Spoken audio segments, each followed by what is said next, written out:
Hello everybody and welcome to Playing with the Grandpas. Greetings from Alejandro Torillo, Eduardo Molins, Hello. and our special guest today, the one and only, one of the best designers, game designers The best designer ever?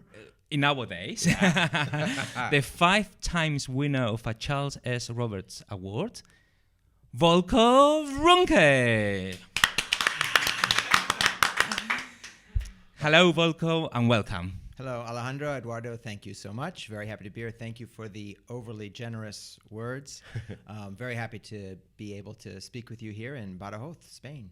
That's right, because we are at Badajoz, Spain, thanks to Sergio, otherwise known as wargamereviewer, because he has hosted and created this convention for wargamers called Bellota Con.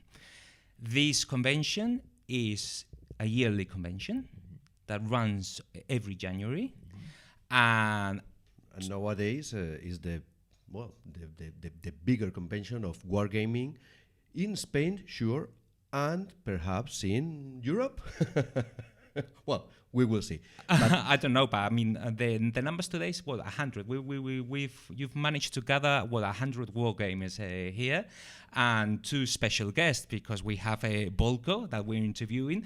But behind the cameras, we have Stuka Joe, which is also somebody that is really close to our hearts. Yes. Hello, Stuka. Hello, Stuka. hello there. All right, Volko. So what we would like to do is to do some questions, just so at the end of our aim is to know the person, the designer, to understand the way you think and to know a little bit more about you. So the first question that we have in mind is Volko Ruhnke. Where does that name come from, please? So it's a German name, an authentic German name. So Ruhnke, my last name, is easy to find many Ruhnkes in Germany. It's a famous optical eye doctor company, for example. My father comes originally from East Prussia, so I have a East Prussian background. My mother's family from Pomerania, so also Eastern Germany. But my first name, while it's an authentic German name from a name book, Volko, is very unusual in Germany too. In fact, I've been introduced when I'm visiting Germany. This is Volko. He has a strange name because he's from the United States. There are a few Volkos you can find on the internet, but until the internet, I never saw any. And the reason my parents chose this unusual but authentic German name is my mother grew up in South America, and she wanted to have a name that ended in O because she wanted Spanish speakers actually to be better able to pronounce it than other German names, and my father wanted a German name. So I guess they looked up in the book and they found this one. It's a German name ending in O, and so I'm Volko. Ooh. Fantastic. Yeah. Well, I mean, I can say that her goal was achieved because for us it's very easy to pronounce Volko. The funny thing is, I see that it's got a V at the beginning, and if I'm not mistaken, the Germans, when they see a V, they pronounce it like an F, no? So it's Volko? Volko. Volko. Yeah. Right. I have a story here because the composer, Beethoven, we say in Spain, Beethoven. And when I was in Germany, I said, hey, I really enjoy listening to Beethoven. And the German guy was looking at me and said, who? And he apparently said Beethoven or something like that. Yeah. So I was like, oh my God. Van Beethoven. Yes, yeah. It's completely different. So that was quite something. And so, for example, you have a tournament here of Friedrich. How do the Spaniards call the game Friedrich? Friedrich. Yeah, I'm sorry. Yes. It's massacred. Yeah. True. Okay, let's start with the hobby. How did you start in this hobby on wargaming? So I was a elementary schooler, so 5th year of school. In the early 1970s, I went to a friend's house, and he had a copy of Panzerblitz, a game you may have heard of. Oh, yeah. And he had gotten it as a gift. He didn't play it, but it looked very cool, and I was very excited to see the different boards you could fit together in any combinations, and they worked as a map, and that just fascinated me. And I thought, okay, I have to have something like this. And in the store, I finally bought France 1940. And so this was early 70s. Played that with my friend and played it completely wrong. And eventually Luftwaffe, Panzerblitz, and kept going from there. Well, Panzerblitz, of course, I think is one. We made a program about it, and lots of people told the same thing you have told us. Yes, lots of people have begun to the hobby with Panzerblitz, with the isometric maps, and also maps, yes, a lot of people. It's the first game the first war game they used. Yeah. And of course the packaging was awesome because you have sun glints off the barrel of the first tank, topping the rise, gun crews prime their weapons, and infantrymen hug the earth. And of course, that was the thing in the game. If you're infantry, you're just going to die. So it made sense. You're hugging the earth. And Panzerblitz is about to begin, and it's so exciting. Yeah. And then on the back, you have, here are the different types of tanks and a little bit of information, sort of the cast of characters in the show. I mean, you can't resist it. That's true. Yeah. Even the name, it's Panzerblitz. Yeah. Powerful. I'm in our program. It's really funny because Eduardo, he's a war gamer. I mean, he's been playing war games for more than 30 years. So it's very close to his heart. Well, myself, I'm a Euro gamer. So it's I'm sorry, I have to go. But it's really funny because security. I'm starting to learn so much about the history and all these concepts and all these terms that you guys use that I find it fascinating, And in this way you talk about the panzers and everything related to military history. Yeah. Well, it's a fantastic learning tool, isn't it? Simulation games. And if I started playing Panzerblitz and France 1940 when I was 11 years old, what did I know about history? Almost nothing. I mean, I'm a kid. And then that gets me interested. And when I do reports in school in 6th grade, I'm writing about the campaign of 1940 in France, and my first source is the game. And it's the same going up through games about tactics in World War II and how infantry combat maybe worked, and the Vietnam War. My main ideas about how the Vietnam War worked militarily is from a game, Nick Karp's Vietnam, with a game well also. That's almost my starting point for looking at history is the games. And then from there, of course, read books and discuss and research and go visit places and go see fortifications and battlefields and so forth, and finally study history as I did in college. But it's the games that give the first look in and create the excitement, right, to research everything else. For me, absolutely, it was the door to all the story. Yes, it's the door because we have. I think we have the same age, and it's the same history with the war games. I take it the designer notes at the end of the Avalon Hill games. They were fantastic. They were the door to investigate more and more and more. I remember to go to the library. Yes, because we didn't have internet, yes, so we had to go to the library. They were alive before internet. Amazing.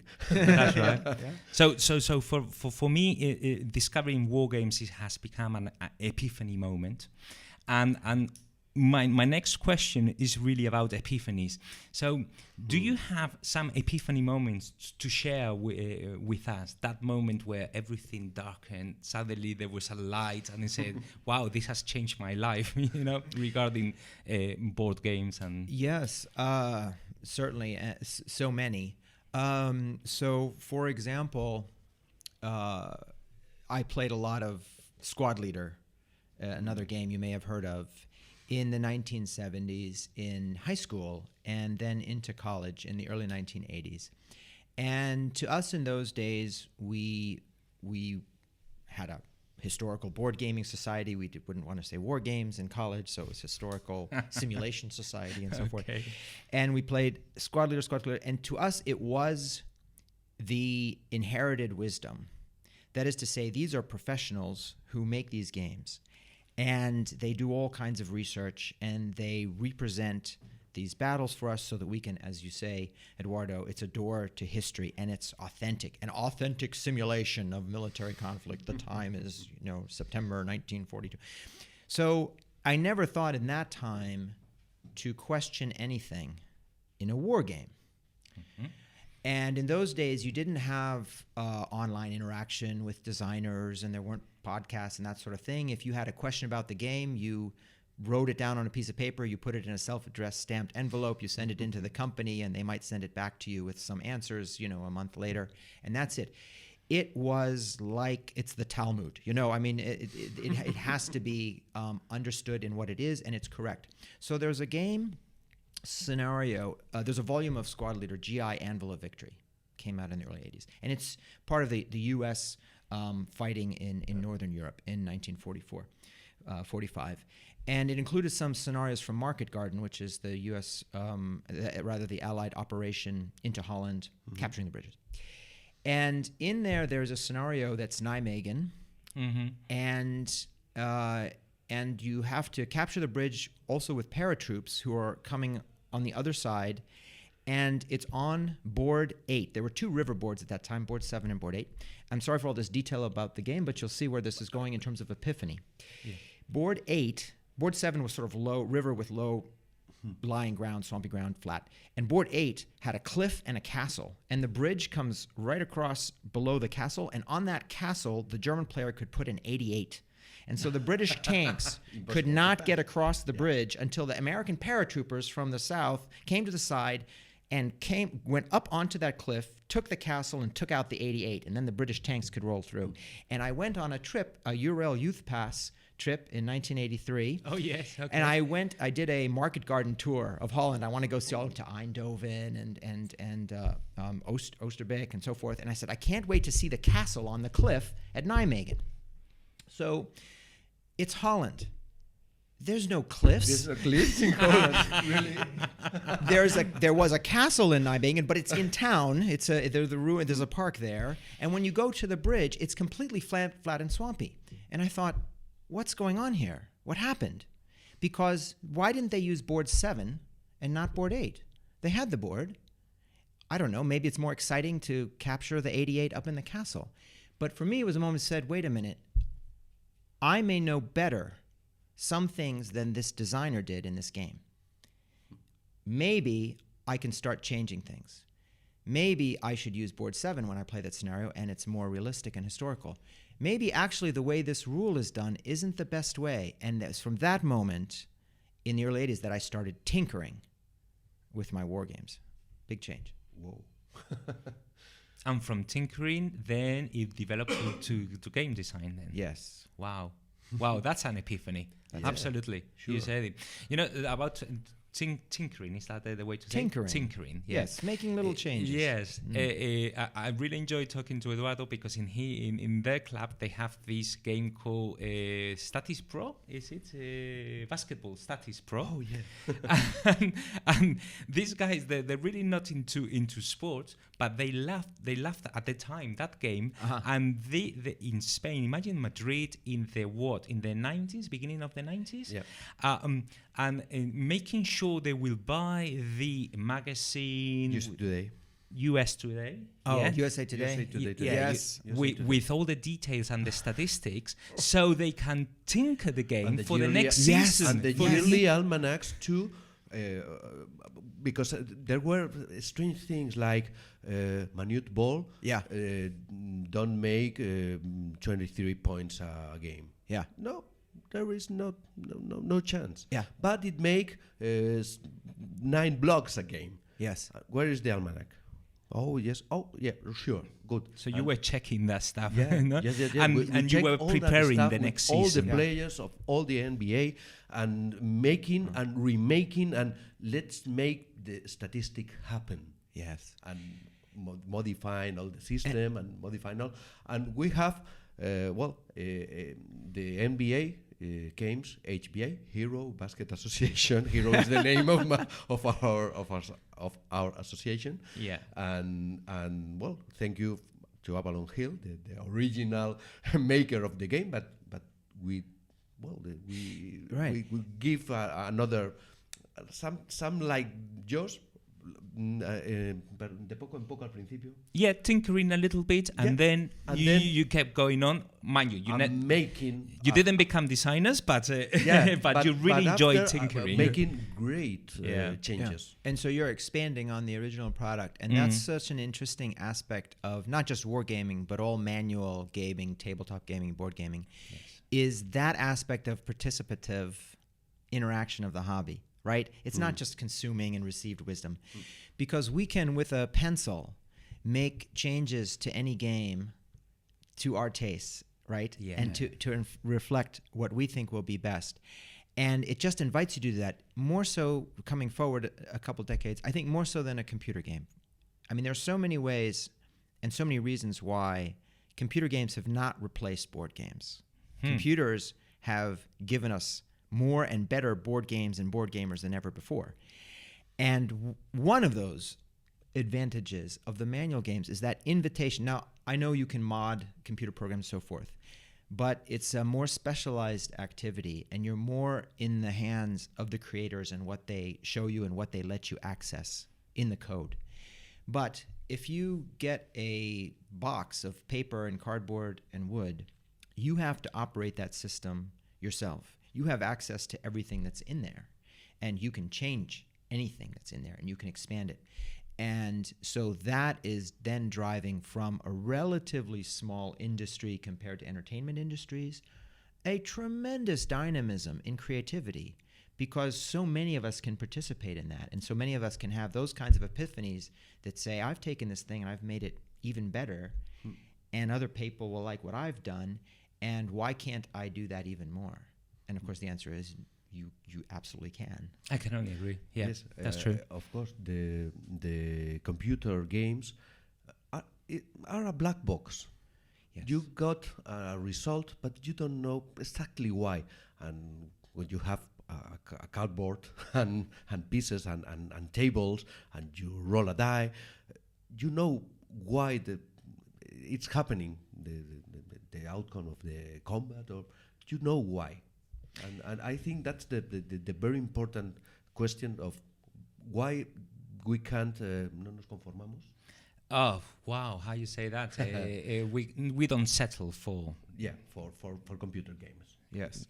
And the way you just put that is almost exactly the same words I have used with students who are analysts of the world to help explain to them the power of simulation tabletop games for their thinking about complex topics.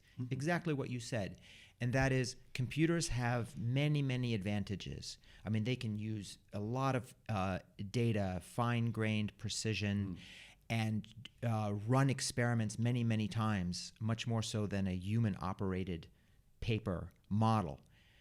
But that black box you mentioned is always a barrier.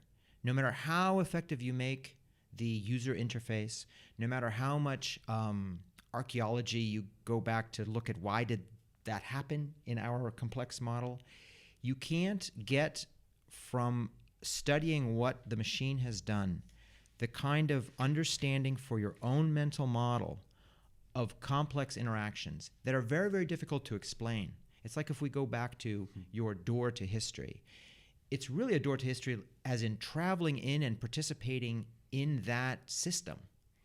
When you operate it yourself and you can run your experiments, and you have to, because you have to know the rules. Yeah, right? Sure. You know exactly, as you said, why the results you just got are the results you just got. And then you can critique it. And this goes back to that other aspect. Because you're not really opening a door to history. I hate to break this to you. What you're opening a door to is the designers and that design team's model of some history that is simplified for whatever the purpose is of the game or the model. In other words, it's wrong. Maybe they should have used board 7 and not board 8 or whatever. There is no war game where you and I can't play it and I will find something wrong in the game. Okay? Even by Mark Herman. Sorry, Mark. Okay. Because it's in the nature of building models of simplification. It's purposefully, purposely simplified. Now, we make these decisions of simplification in our understanding of complex things like economics and politics and government by having certain simplified models of these very complex dynamics in our head. And with a game, somebody is taking that from their head and putting it out there for you on the table that you not only can watch, but you can operate yourself, right? And of course, you have your own model already, right? When you play something about basketball or something about World War II, you bring to that already your own mental model of how the competition in the NBA works, or how the Allies crossed a river in 1944. Right? You already have an idea about that. And how you grow cabbage. And how you grow cabbage if you are, yes. It's true too for Euro games, for agriculture, sure, for commerce. These are all complex interactions because every mass human activity is complex, right? In that way, it has those same dynamics. And so now you have your model, you see somebody else's, you operate it, you understand it much better than if you sat there for 2 hours listening to them describe that world, right? Or if you read a 700-page book about Market Garden, you still get the dynamics better from operating that system. And you compare that simplification to your own, and now you have a better model yourself, but you also can see what you might change in that game. Yeah. Yes, and here, and I ask our listeners to keep that word in mind. Model. The word model here is very important. And another thing I like is about war games and board games in general is that you're telling a story. And when you want to learn something, okay, you're learning through a model that is implemented in a board game, but there is a story there, and then learning that makes your life makes your learning experience much easier. That's very interesting also. Yes, we always talk about it, but usually Eurogamers say, I play this game, it's really fun. I have a nice play, a couple of hours with my friends. Okay, let's go until tomorrow. When you play a war game or some other kind of... Or a big thematic game. Yes, or a big thematic game. A game with history behind. Then you have a nice play, you have a couple of hours, and then you go to the bar, have a beer, and you keep talking about it. Yeah. Oh, what a luck. If that 6 would be a 1, you will be dead. Oh, yeah. Well, I done fantastically, but my luck is terrible. All that. The history, of course, makes you the completely different experience. That model plus history makes the fun that makes that we love this hobby, of course. Well, I absolutely agree. And two things about story and games that I think are so important and make them so powerful. The great dean of wargaming, Peter Perla, has written that wargaming for professional studies, such as for military thinkers, U.S. Department of Defense wargames, they are so effective because not only do they tell a story, do they have narrative, but the participants are creating the story. So it's very hard for us to, especially as adults, actually learn new things and keep them, right? If you can talk to me for 2 hours about some details of basketball where I don't know anything, and I will probably remember 5% of it by tomorrow morning. Correct. But if you tell me a story, I'm going to remember it maybe forever. And so instructors know this, teachers know this, because it's the original way that we learned. Right? The people come around the campfire. What happened to you today? Well, you know what? I walked through the grass over there and a lion jumped out and chased me. Isn't that an interesting story? And they all say, wow, I remember that. I'm not going to go walk there. You know, it's a primordial way of learning a story. But now if we create the story ourselves and if I only could have, rolled a 1 or something, how much more sticky that is, right? So now if our game is about something we really want to learn about, a history, or economics, we've just written a story that has the lessons that we will never forget. And when I see students who have been in my classes where I had games, and I don't even remember the student anymore, or the class, they may not remember what the lecture was, but they tell me what happened in the game they played, right? And so if the game has lessons in it, in those stories, very powerful for teaching. The other part is, I think with a game, it's not just a story, it's a super story. Because if we think about history and reading history and studying history, we think it's a narrative. It's a story of this thing happened, then that thing happened, this caused this other thing, you know, and on you go, you march through time. Like a story goes from beginning to end in one line. Of course, games is not that. If a game always is the same story, it's a failure as a game. Every historical simulation is actually an alternative history, right? Within that model that the designer has built, there's the ability to vary, not wildly. I mean, it's not, there won't be Martians at the other end of that bridge in Nijmegen, okay? But the way it goes for the paratroopers will be different, perhaps, within some plausible boundaries set by the model of the designer. So now I'm not only opening the door to a story that actually happened, I'm opening the door to many possible stories. Yes. That the more I experience them, what the alternatives are, the more I understand a much more sophisticated question for any historian to answer. Not what happened, but what might have happened but didn't, and why. And in the answers to those super stories, what might have happened and what is implausible, in the answers to those questions, in the super stories, is our understanding of the system, of the dynamics, of the actual complexity of human affairs. How else are we going to share that? I mean, it's very, very hard to communicate all that, but in playing a game, fun and easy. So fun and easy, you do it in your free time and pay money. Yeah, sure. Well, that's true. That's true. Yeah. But the amazing thing is, I'm listening to you. That's gamification, yeah. Or how you say it? Ludification also. Ludification. Okay. But the interesting thing is that you explaining all this. I'm already visualizing your games, Wilderness War. Yes. And I can see what you're explaining because I've played those games, and I can see what you're explaining. I can see it there in those games. I can see it in Labyrinth. And then you started something that is big, very big, which is the coin series also, no? So the question here is like, when you started with coin games, I've read that you had an idea of X amount of volumes to create. 4. Tell our audience, it's like, what was in your mind? What were the titles? What conflicts? Sure. Yeah. So I knew that I wanted to do some games on insurgency and counterinsurgency at the national level. And I'd come from Labyrinth and also some professional experience in that area with this idea that at that time, so we're in 2010 or so, that a global struggle going on with jihadism was really, we talk about terrorism a lot, but terrorism is a tactic within a larger strategic context of a strategy called insurgency. Al-Qaeda was pursuing a global insurgency.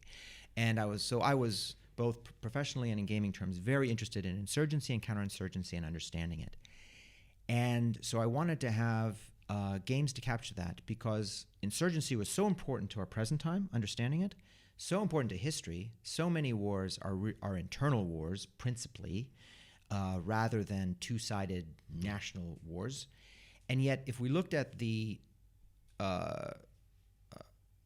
stable of historical board games being played, most of them were this rather unusual national conflict kind of a setting and approach and focus, and very, very few on internal wars, the mixing of political instability with conflict, insurgency, counterinsurgency, and the like. And so I thought there are so many interesting stories to tell, to examine in the hobby with that. And in particular, Colombia, which at that time was just coming out of 40-some years of a continuous insurgency, but a decade of very difficult times with the government facing down 3 separate insurgencies of different kinds, all challenging the government's legitimacy, and the government appearing to triumph. And since then, we've seen, indeed, as far as a counterinsurgency can win, the Colombians won it.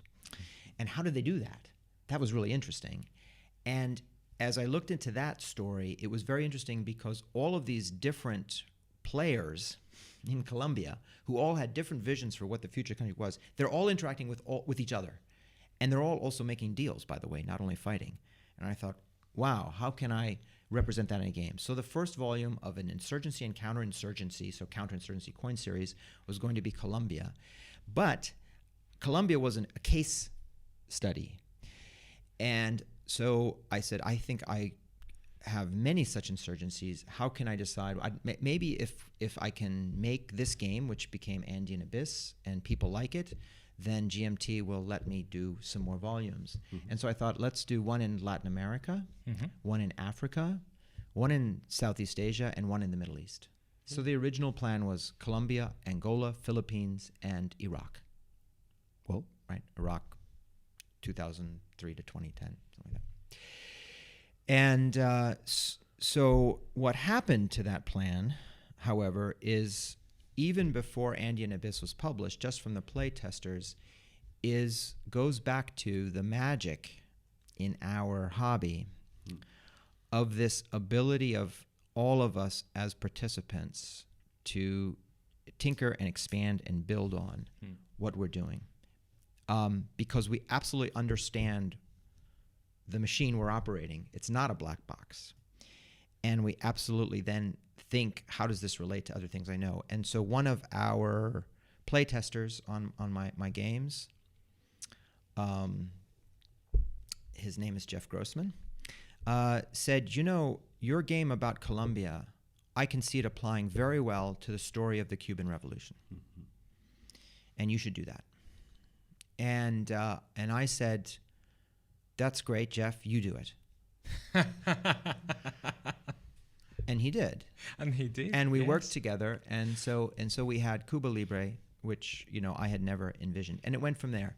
And every later volume of the coin series, it was something like that. It was me with somebody else who has an expertise and a different idea and thinks of something I never would have thought of in the first place. And so I'm afraid we don't have an Angola coin yet. Even though it's a great story to tell, but I didn't get around to it. And now we have a Philippines coin. It's finally coming. People Power is coming from somebody who... For 3 players also. Right? For 3 players of the Marcos period, from a designer, Ken T., who lived through those events. Wow. Whose mental model of what's going on there is so much more interesting and informed than anything I could have done through some research, for example. So that's how I think we get this wonderful richness in innovation and creativity in our hobby. It's a medium for which it is so inviting for all of us to create. So you've created this baby that has grown, and now it has it's outside. He has gone out from home, and he's now... living outside. It's like making some kind of podcast that we have a little podcast, and then came someone and tell, hey, I want to talk about it. Oh yeah, come here, make us the program. We don't want to work. You do it. Yes, that's true, because in our program we always invite a guest, because there is so many people outside with so much knowledge about a specific topic. And lots of histories too. And lots of histories to share. That after our first program, we just were very clear and said, look, we have 2 extra microphones. Whoever wants here to come and speak with us and have a conversation amongst friends, just email us and we'll do so. And it just started, and every time we just have a different person, and we talk about a specific topic that they are really not knowledgeable about. Yeah. And it's great. It's great to see. It's like this game that you were talking about, Philippines, to have somebody that knows so much about something. Yes, but how many proposals have you count on coin series to make conflicts that, of course, some goes. Sigue adelante. What do you want to know? The ones that they once have come gets to get published and other no, or some ideas perhaps are not. How many ideas have you received about? Hey, Volko, I have a fantastic idea to make a coin of Burkina Faso and his. So the answer to your question, unfortunately, is no. I have not counted. And it is, as you might imagine, many ideas come forward. And I don't think this is unusual necessarily for coin, but something that amplifies the phenomenon of so many ideas for game designs in the case of coin is what I said earlier about history. And when we look at the history of human conflict, how frequently it is really about factionalism and internal conflict. And in a way, when we go back to our original understanding of warfare through games like Panzerblitz, or if you want to take it to the strategic level, a game about the Eastern Front in World War II, let's say, we're really focused on a slice of the system of what's happening. We simplify out all kinds of bureaucratic politics and national level politics and economics and so on and so on and so on, human factors, to focus in on maybe the very material aspects of, let's say, maneuver warfare, something like that. Okay. And so since that was our original door into history, maybe we think, well, that's just normal. It's just normal that there were tanks and there were airplanes and they drove around and flew around and fought each other. When in fact what's happening at that same time that's very important is what are the conflicts between the Wehrmacht and Hitler? What are the conflicts within different parts of the German army or the Soviet army? What's happening politically in the background in terms of what Stalin did in purging the Soviet army before the Great Patriotic War, and how does that, and so forth, and how is that still playing itself out? That is always there. That is, there are always factions because it's inherent in humanity. The three of us have interests in common and interests in conflict. Go, cabbage growers, go. There you go. And they're always there. And it's only a choice whether we put those in the game. So coin is explicitly factional. Whatever war we do, Vietnam, the American War of Independence, Colombia, whatever we do, we say, okay, what are some important factions here? And maybe it's only two that are, and we can simplify down to that, but in most cases it's more. And even to make it four, of course, is a simplification, really, right? Yeah. I mean, in Colombia, I had to put together the ELN and the FARC. Okay, so because otherwise, whoopsie, I get 5 players and 6 players and so forth, and it never stops. So, all of history, all of human history is full of what factions we might call, in the modern phrase, insurgency and counterinsurgency. So, of course, yes, Burkina, whatever. There are many, many ideas. And then, of course, of those many, many ideas, maybe an idea a week, I don't know, only a small fraction get to something you can play. And this is why game companies typically say, I don't care to hear about your idea. I mean, what can I do with an idea? I can't evaluate your idea. Come to me when you have a playable prototype. And that narrows it down. So I get many, many ideas, and maybe it's several pages of ideas and great excitement, and I never hear anything more. Okay. Well, but that's normal. Right. So we've talked about coin. Yeah. Can we talk about Labyrinth? I think I would like to make the jump to a well, okay, go for Labyrinth. yeah. Tell.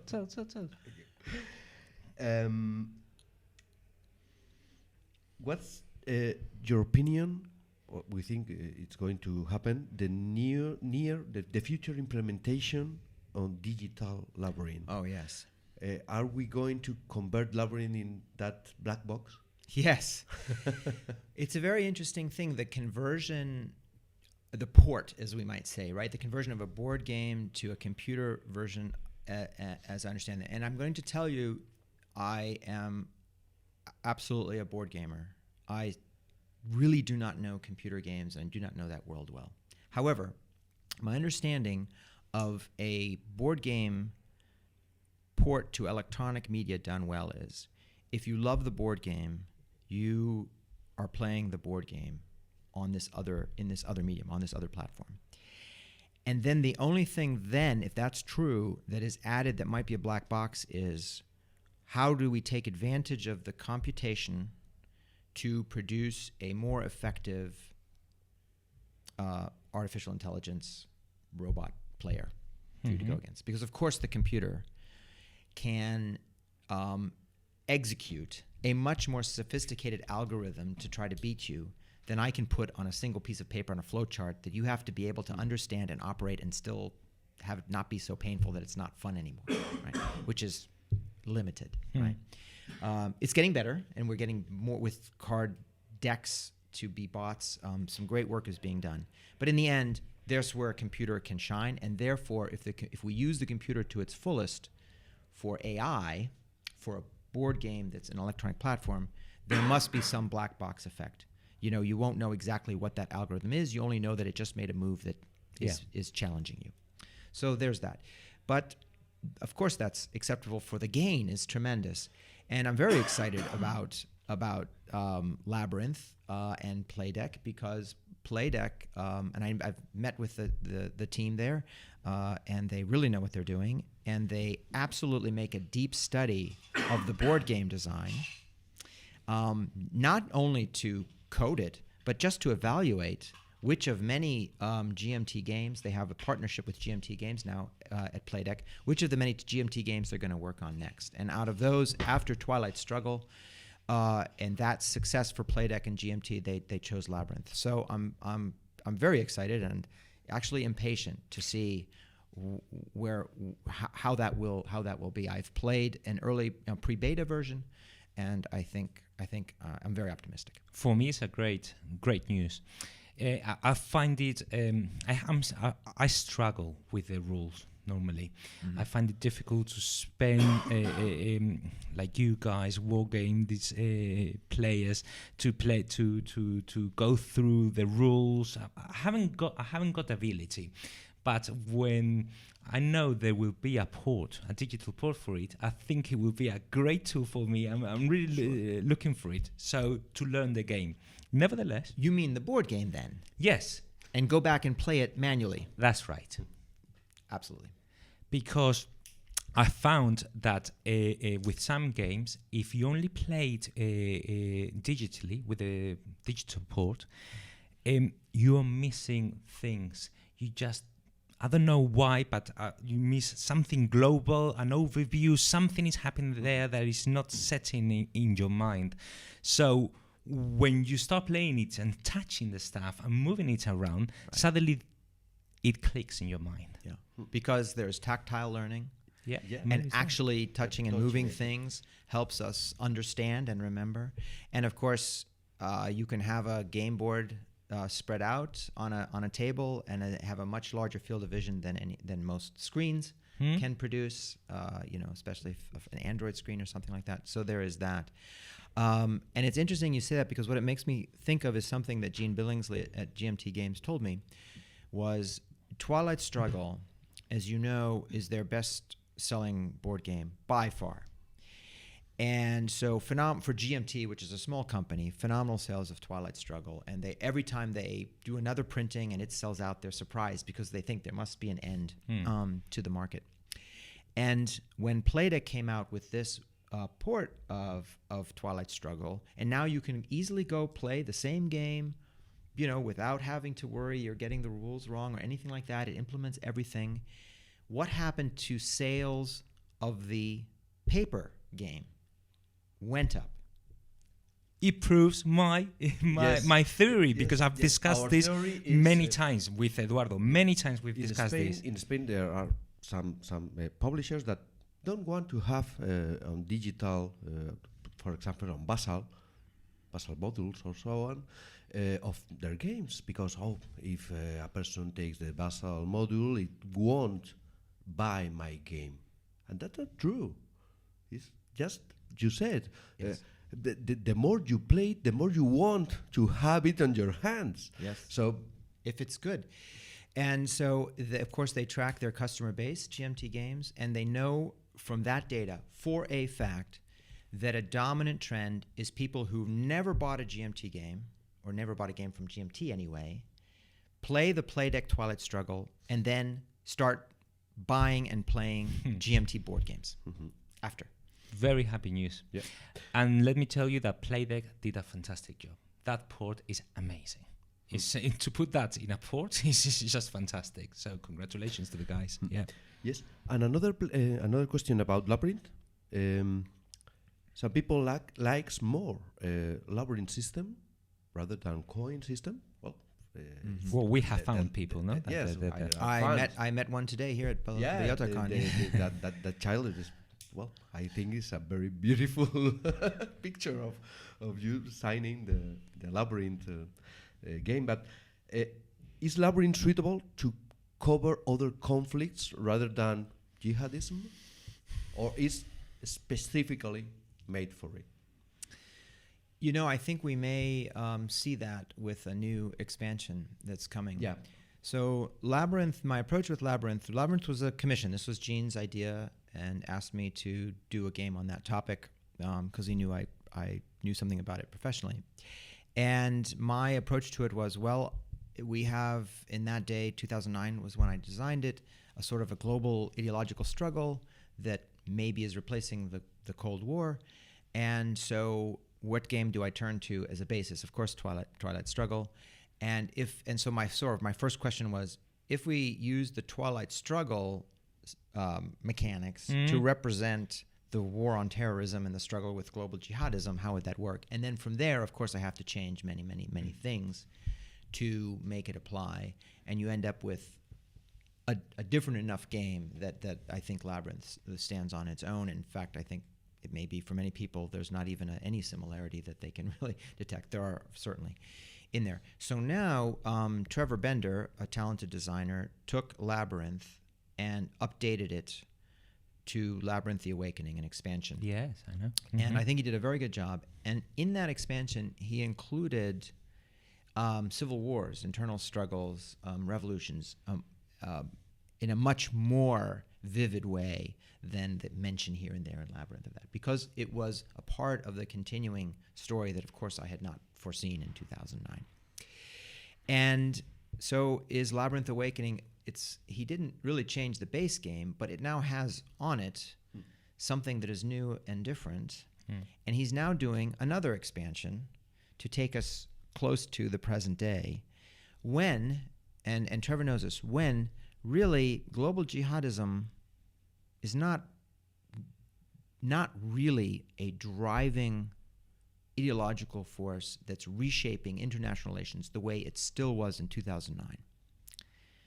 So now, what is that game, the new game that Trevor's making, going to be? He's doing the same thing maybe I did with Twilight Struggle, that he's saying we have different conflicts going on now, and we're going to expand and tweak, right, this original model to represent those conflicts. And so we'll see how durable is that set of original mechanics that, for me, the purpose was bring Twilight Struggle to, the struggle against global jihadism. And I don't know what the name is going to be of the new, struggle, but it will be new. And when will we have that expansion, that new expansion? I don't know. I know that he has. Yes, I don't know. I know that he has a good amount of work on it done, but I don't. It's going to be between him and GMT Games how it goes forward, and I am not involved in the details. Okay. Anyway, shut up and take my money. So now I would like to move to your current projects. And we have Nevsky that you've been showing us here at Bellota. Yes. I think you've been spending the 3 days showing us really hard worker. Lots of Nevsky happening, which has been a great time for me. And you also have a Hunt for Blackbird. Hunt for Blackbeard. That's Yes.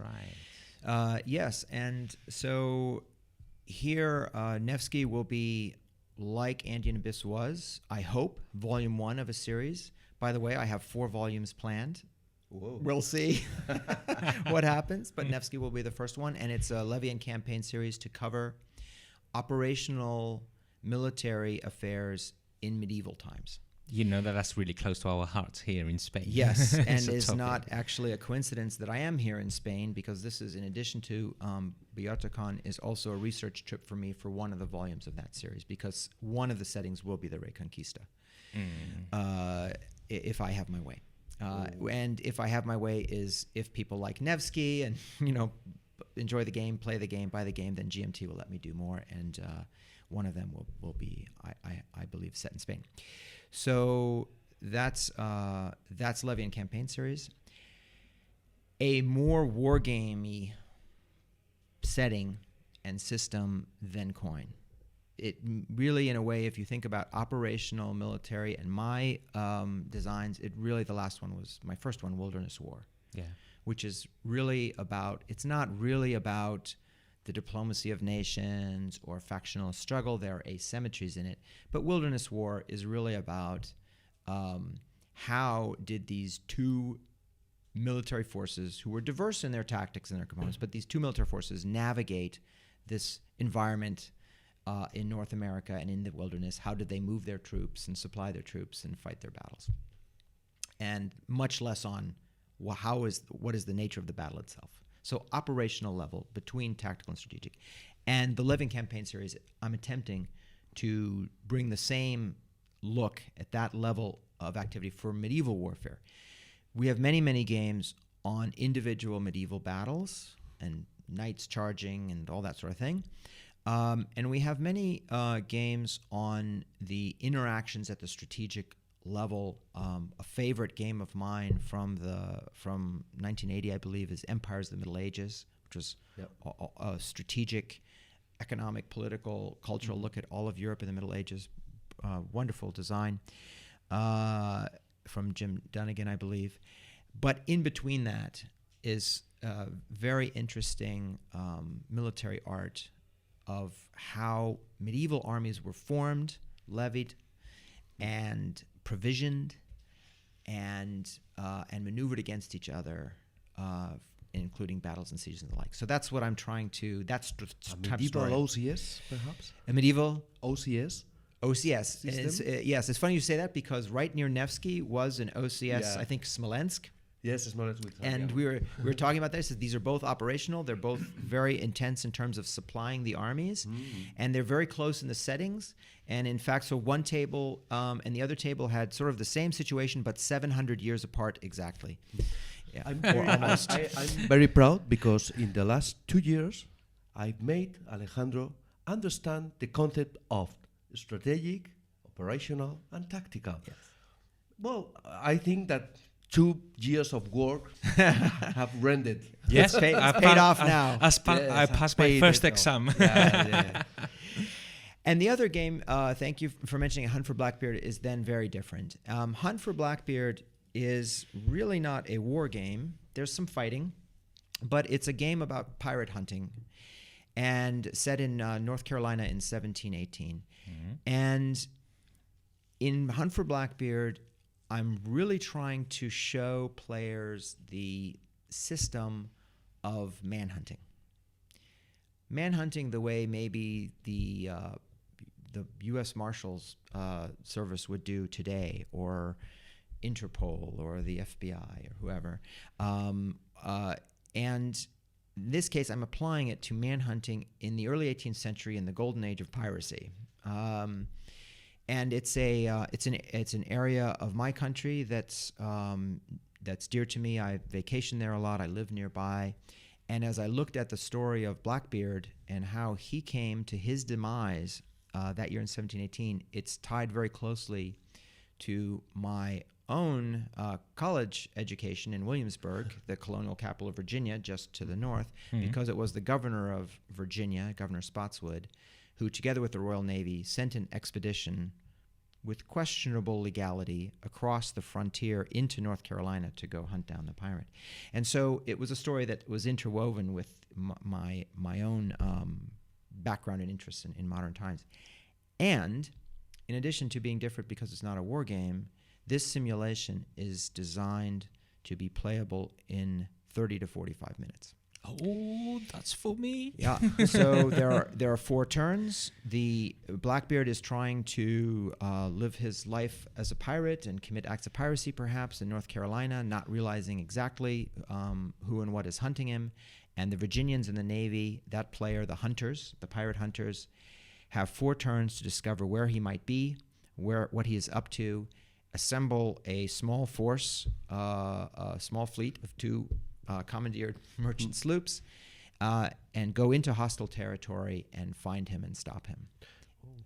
Have you taken some ideas from Blackbird of Avalon Hill, the game?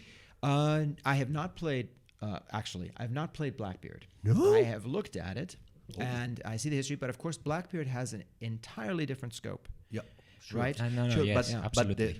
the purpose of Edward Teach to retire is the objective of the game, to have a pirate and Yes. retire with gold, riches, and Yes. all that.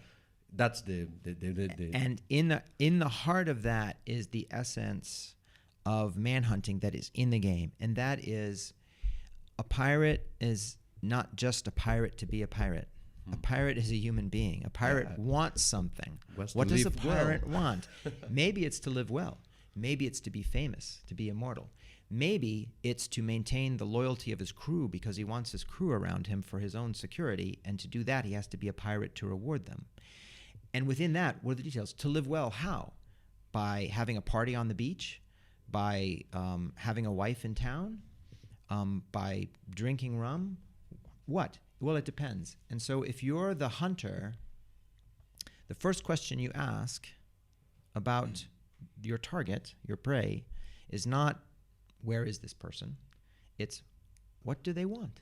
What do they want? And so what do pirates want?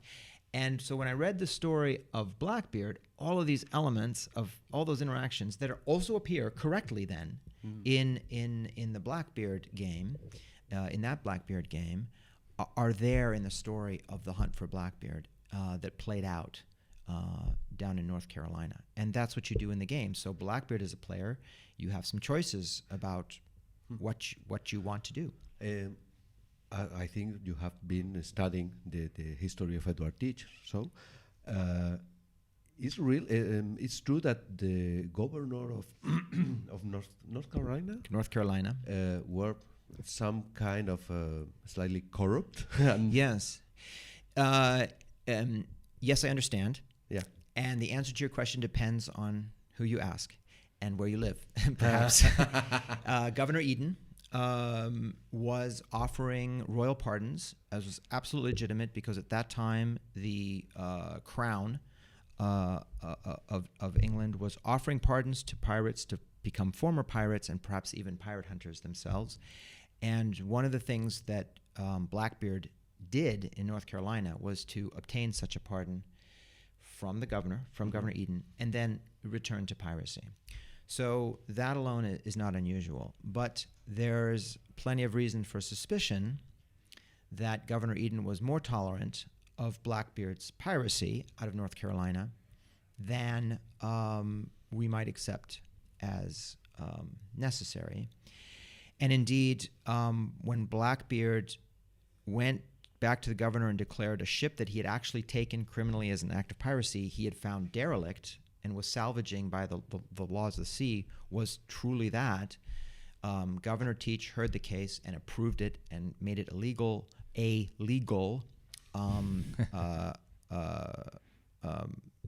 take of goods. I think it was bags of cocoa or something like that from this ship. And then he and his friend Tobias Knight got something like 30% of those goods as a court fee, if you will. So in the opinion of Virginia and the Virginia planters who relied on the commerce and freedom from piracy, to have a pirate like that living tolerated next door in North Carolina, the governor is corrupt. He is in collusion okay, with the pirates, with Blackbeard. And therefore it's justified for the Governor Spotswood in Virginia with the Royal Navy to invade North Carolina with military forces and hunt down Blackbeard because Governor Eden could not be trusted to do that. However, Governor Eden in North Carolina remained celebrated, and in fact, where he lived in Queen Anne's Creek, which is a space in the game, when he later died in the 1730s, I think, 20s or 30s, it was renamed Edenton after him. And that town has that name to this day. Governor Eden in North Carolina is celebrated as a successful colonial governor. I don't want to use up your whole podcast telling the rest of the story, but it is really amazing in terms of the political twists and turns that are the background for the hunt in the game. And for U.S. listeners, I mean, it is all about collusion and who is going to flip to provide evidence that one politician is trying to use against another politician to show how corrupt they really are. So a lot of it is this competition between Governor Spotswood and Governor Eden. Fantastic. And tell me something. Is this game now in P500? What's happening with this, with this game? Thank you. It is indeed on P500. Okay.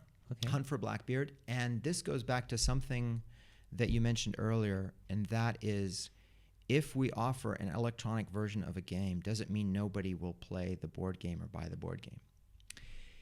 We are offering Hunt for Blackbeard on P500. Now, today, you can go play it for free, because there's a wonderful Vassal module. Oh, yes, that's right. Created by a certain Francisco Colmenares, a Torontan, that he created for playtest with my playtest art.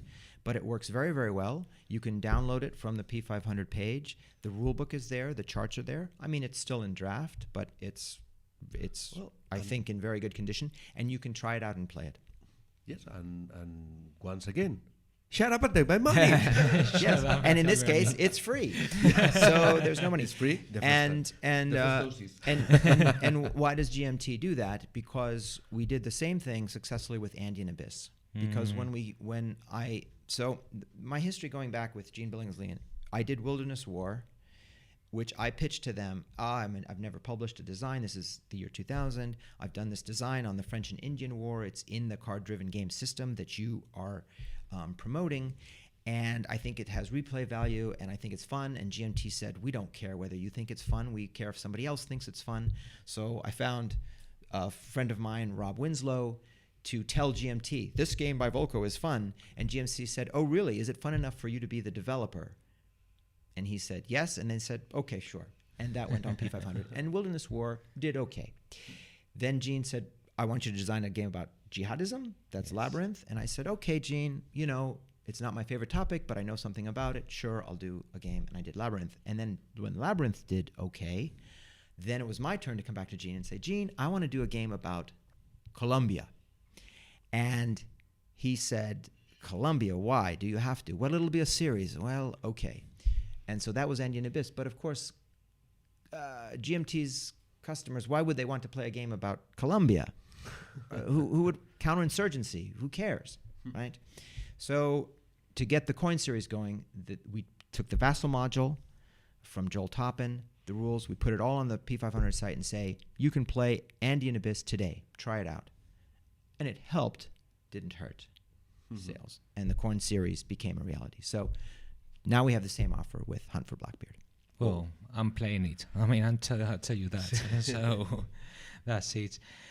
Right. Okay. So I think we've been talking for an hour. All right. So we've come into the last questions. Stuka Joe is here, and he's very famous for a card solitaire. How you say it? A solitaire method for playing card-driven games. Have you played that method? Have you used it? I have not. And in fairness to Stuka Joe, I will tell you, I am not much of a solitaire player. Although I've done solitaire design, I do that for those who enjoy that. Okay. But I it's like computer games. It's just not something I Well, seek I out. mean, board games are designed to be with other people, you know. That's true. But when we haven't got the chance, then we are really lucky to have somebody like that Joe, Stuka Joe, that creates these methods and says, "Oh, we can play." Yes, and there are card-driven lots games. of people that, well, by any reason, they have no people to play with. So Yes. thank you, Stuka, for for your method. True. Okay, more things, and I think we're coming to an end. Any other questions that we've forgotten, Eduardo? Or Yes, I have. Well, I think you have answered it implicitly. I want to talk. What is the Spanish historical event that you prefer to make a game about it? And it can be one strategic and one tactical. That means a war or a period or a battle campaign. If you say the Reconquista, okay, it's right for me. Yeah. Or that's the reason I say that you have answered it. But is there any battle that you like of the Spanish history, especially that it's very suitable for a game? Or Yeah. So I've always been very interested in the Napoleonic, what we would call in English the Peninsular War, but I think it's the Independence War here in Spain. I myself am not drawn to do a game of it because there are many great games now, and I think more coming. Yes, for me it would absolutely be something set in the Reconquista, but not the whole Reconquista. I have to choose out of those centuries of back and forth struggle and all kinds of internal, because of course it's not just, well, there's all the Christians and they're fighting all the Muslims, as you know. It's nothing like that at all. But in all of that complexity, what is the campaign of 1 or 2 years of fighting somewhere in Spain or Portugal that has enough action and enough opportunities for both sides to take the initiative against each other, and for which there's enough information available to make some reasonable guesses about who was participating and what happened. And I'm only beginning my research, so this trip is part of my research. I have an online Spanish friend. His name is Albert, who's helping me with, okay, here are the timelines and here are the campaigns that he thinks might be most interesting. I looked at, for example, 1147, Alfonso VII against the Almohad. And it's a campaign where there's some interesting things going on, including some amphibious operation, some conquests that were not solidified, and both a Christian alliance under a strong king and a new Muslim power, both coming in to Al-Andalus, and so both sort of on the offensive against what was in the middle and then clashing with each other. So I only have the basic outlines, but that already is sounding like one of many very interesting possibilities for Levian campaign series. So that's what I hope would be volume 3, something about Al-Andalus. very interesting. Well, let's hope we see it. Let's keep an eye on it. All right. So a way we like to finish our program is talking about 2 topics. One is like what we have played in the last weeks, and this time just allow me to start with Eduardo. So, Eduardo, what have you played in the last weeks? Well, I don't want to talk about the games I played here in the Bellota because there are lots of games. But in the previous weeks, American Flames, Azul,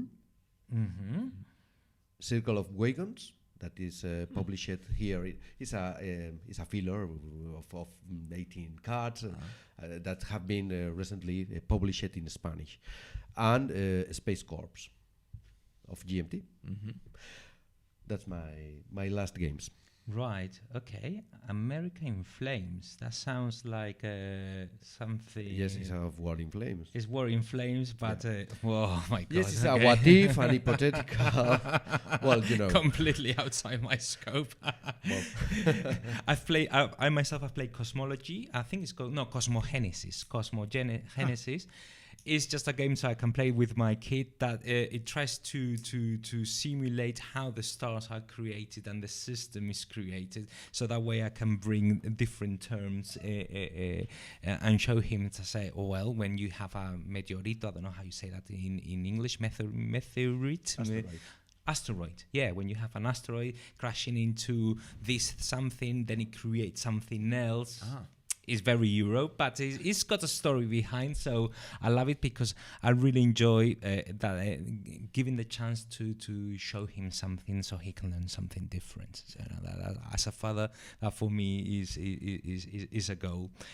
And what about you, Volko? So 3 that I would mention, and I will say that unlike past years, because I'm retired now, I can both design games, play games, and also have a life as well. So that's very happy for me.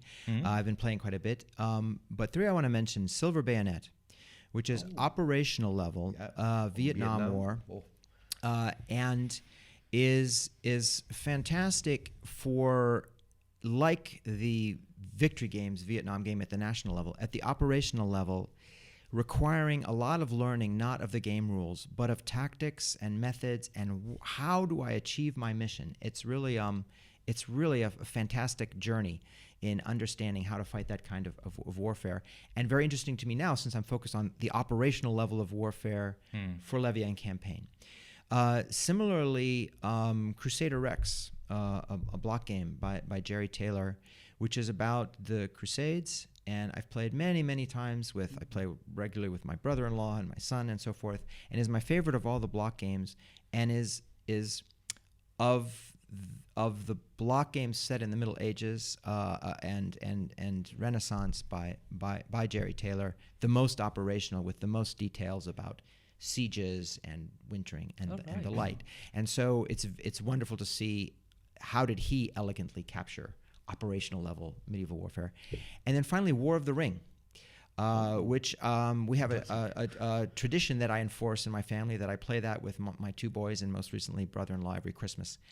And it's an absolutely fantastic, brilliant, asymmetrical design. I don't know how they pulled it off. It's perfectly cast and balanced. And now I'm playing it with a new eye to how they execute the mechanics of showing medieval maneuver and siegecraft, because it tells that story. It shows you those relationships, those dynamics very well in this fantasy setting. Well, there you go. So interesting what you just said. Yes, sure. Great. And the next question is a non-gaming recommendation. So we normally like to give to the audience just a hint of something that's not related to games. But you like so much. Yes. For instance, I want to recommend a TV show, a TV series of the BBC named Inside Number 9. Inside Number 9 is a very acid humoristic series of the BBC. And I recommend it so much. English humor, no? Yeah, sure. Acid. You know yeah, okay. what I mean. All right, Inside Number 9. Inside Number 9. Right. Myself, here the recommendation I bring today is Stephen Fry reading Sherlock Holmes. This actor, I love him. Audiobooks. Okay. His pronunciation is absolutely amazing. I know the actor, yeah. Yeah. And just listening his audiobooks about all the stories of Sherlock Holmes is just fantastic. For me, it's an experience, and I enjoy it a lot because I go to work, and when I'm going to work and I have like this 30 minutes commute, then I just listen to a little bit of it, and I manage to keep alive with my English, because otherwise it's difficult. And I would just recommend, if any of your listeners are ever here in Extremadura, Spain, go see the Roman ruins at Merida. I had the privilege to do that with my wife. There is an amazingly preserved, gigantic Roman theater there that I believe is so well preserved because it was disliked in Christian times and buried and since been excavated. And it's so well preserved, you can very well imagine this giant meeting place of Roman society at this distance in the empire from Rome, and next to it an amphitheater, which is it has a doorway through time. Yeah. In which at the bottom of this doorway these doorways into the amphitheater are still very well preserved, gigantic, beautifully carved stone that help you imagine what it would look like as you're walking with excitement to see this big show in the amphitheater. And above that, worn away bricks and stones, and it gets more and more worn. And at the top, over top of the arch, giant chunks at strange angles of masses of masonry and Roman concrete, all jumbled as if giants had been trampling on it and throwing it around. And it just punched me visually the power of time, because this great empire that built here these massive installations to entertain people, how sophisticated, cannot withstand the ravages of 2,000 years, because the top of it is just a wreck of boulders. It's really just one image of seeing 2,000 years, and what that does, I'll never forget. Very impressive. I've been there the last summer, and it's very, very a good recommendation. Thanks for your description, because it's been fantastic. Yes, really, really great. Impactant. Yeah. And thanks for coming here, having the interview. Thanks, Sergio, for giving us the opportunity to. I've really enjoyed it. It's been fantastic experience talking to you. And all I can say is yes, in a lot of programs where we have talking about you. Oh, today we have a new game of again Volko, Ruhnke. Yes, exactly, because we've done a program about Wilderness and now War. we are here with you, so it's a very special occasion, really. Exactly. Well, what shall we do now? Shall we go for a beer then, or something to relax? Cerveza. Cerveza. Okay, let's go. Thank you so much. Thanks a lot. Okay, thank you very much. Thank you. Thanks a lot. Bye. No olviden suscribirse al canal de YouTube para estar al día de todo el contenido publicado en el canal. Pueden seguirnos en Facebook, Twitter, Google+ e Instagram. Tenemos nuestra web de Patreon, donde con una pequeña aportación económica pueden acceder a contenido de forma prioritaria, contenido exclusivo y participar en el sorteo mensual de Wargames. Gracias por vernos y les esperamos en el siguiente vídeo.